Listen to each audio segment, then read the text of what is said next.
So let's try and understand what the humanitarian and compassionate consideration in Canada is all about, because day in and day out I see a lot of misconceptions of my clients that they think that HNC is the ultimate shield for them to get a permanent residency if nothing is working out. So let me try to break it down for you, clarify a couple of concepts if you will, so that you actually understand what HNC under Section 25(1) of the Immigration Refugee Protection Act of Canada is all about. I am Niladri Mukherjee. I am a regulated Canadian immigration consultant. I practice in Mississauga, Ontario, Canada, and I am also the founder and the CEO of Nuvonation Immigration Consulting. So humanitarian and compassionate consideration comes typically under Section 25 of the 25(1) of the Immigration and Refugee Protection Act of Canada, that gives the ministers an absolute discretion, that gives the minister a discretionary power to process a permanent residency application if that application qualifies for it. Now, this is very, very important. Two things. Number one, it is a discretionary measure, so you cannot say that you have to process my application. This is not an FSWP application. This is under the discretion of the minister. Very important for us to understand. And secondly, as I've said, you have to qualify for it. So the number one qualification criteria for you to claim an HNC consideration is the fact that you are residing in Canada. Now, you are residing in Canada with status, without status, what is your status does not really matter. You have to be in a Canadian, you have to be on Canadian soil, and by Canadian soil means physically present in Canada. Very important for you to understand it.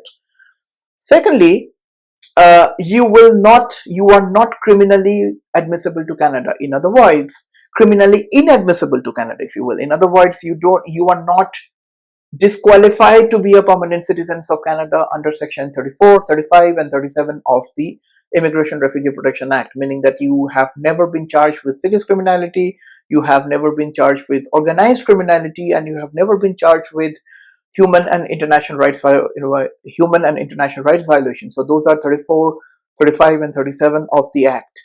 Also, it is not a shield, to be honest, for you to claim a permanent residency, saying that, well, I am a Canadian student. For example, I'm an international student in Canada. I have tried for my PR. My work permit is approaching. My work permit expiry is approaching. So I need HNC consideration for me to get a PR. No, that's not a right way for you to get a PR. It has to call for an HNC consideration. It has to be a humanitarian aspect, for example, but it is not a refugee claim, and I'm coming to that in a second. This demarcation is also very important. If I have to, now there are many success stories that I have with my clients, but if I have to share a very specific one, a very recent one with you, that will be like, for example, you are a parent, okay, 50 years old, for example, and from a country where I'm not naming the country because that will be too personal, from a country where the overall socioeconomic situation is not that great. Your child has been trying for a sponsorship application for a very long time. Because of the lottery system, unfortunately your name was never been picked up. Super visa, yeah, fine, you have a super visa, you come to Canada, you leave Canada and all the stuff, but you've never been able to get a permanency.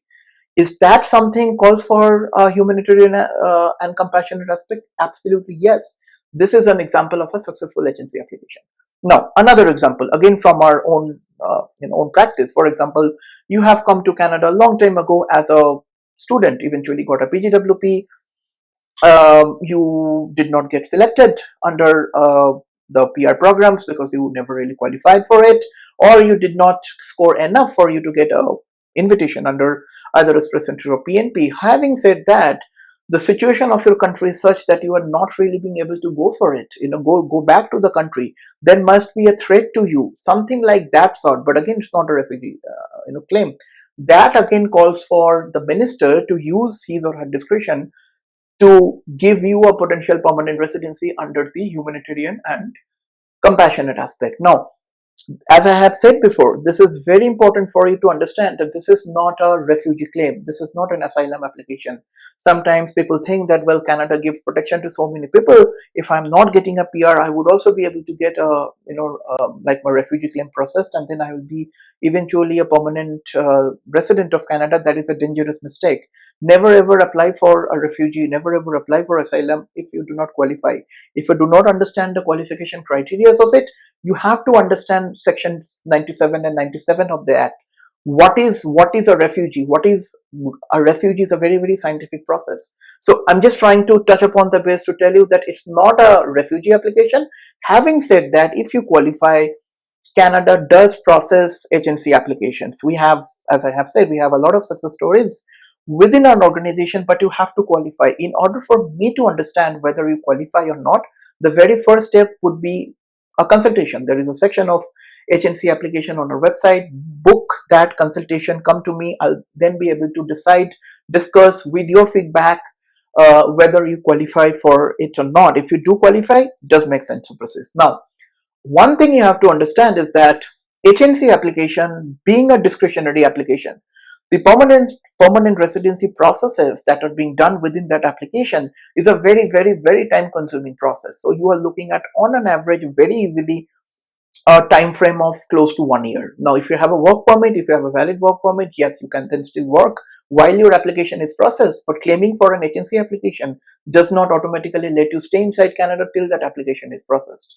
right? So if you do not have a valid status, if you do not have a valid visa, you have to leave Canada. But if you have left Canada, then obviously you cannot qualify for HNC, because the criteria is that you have to be in Canada. For example, if you're on a visitor visa, then apply for visitor record. Apply for visitor record on time. If you're out of status, apply for restoration part of that.